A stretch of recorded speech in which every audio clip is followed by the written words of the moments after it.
privileged and how humble I feel to be here to say a few words in solidarity with you.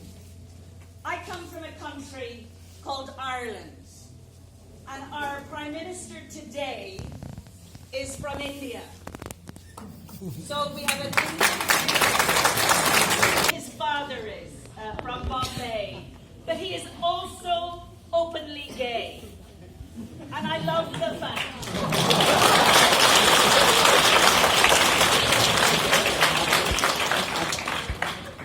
Ireland and India have a very long history. It goes way back. Like you, we were a colony. We were England's first colony. We had 700 years. You only had 400.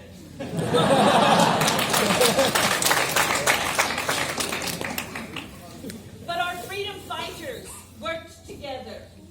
And I'm going to say the Irish freedom fighters taught the Indian freedom fighters their ABC of freedom fighting. Maybe that's not true, but I'll say it anyway.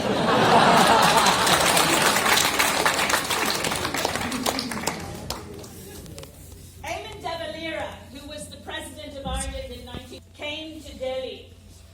It was part of an anti-partition tour because, like India, Ireland was partitioned.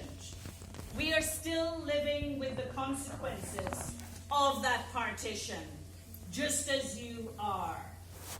But it's just more than partition that brings us together. Our constitutions are very similar. Except in Ireland, our constitution was linked to the Catholic Church. We now know that was a terrible mistake, and we're undoing it.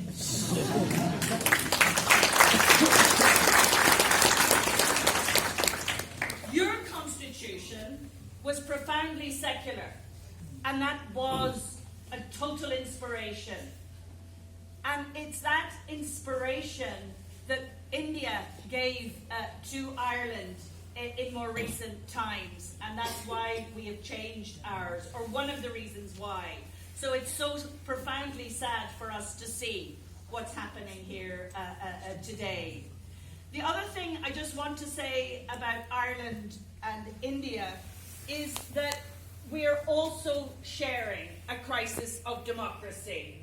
For us, it's called Brexit. But around the world, countries are suffering from populism, from extreme nationalism. Last week, I was in Brazil with Sucheta Mahajan and Urmimala Sarkar. I don't know if she's here, in Bodh Prakash. And we saw firsthand the impact of Bolsonaro in Brazil. But we could have gone to Turkey. We could have gone to Poland. We could have gone to Hungary. We could have gone to the United States, and we would have seen this very, very dark crisis of democracy that is gripping the world. So you're not alone in that respect. But actually, what you're experiencing here is very extreme.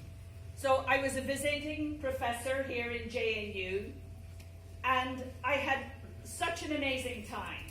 I was so inspired by the vision of this university, Nehru's vision. I loved the posters. I loved you, the students.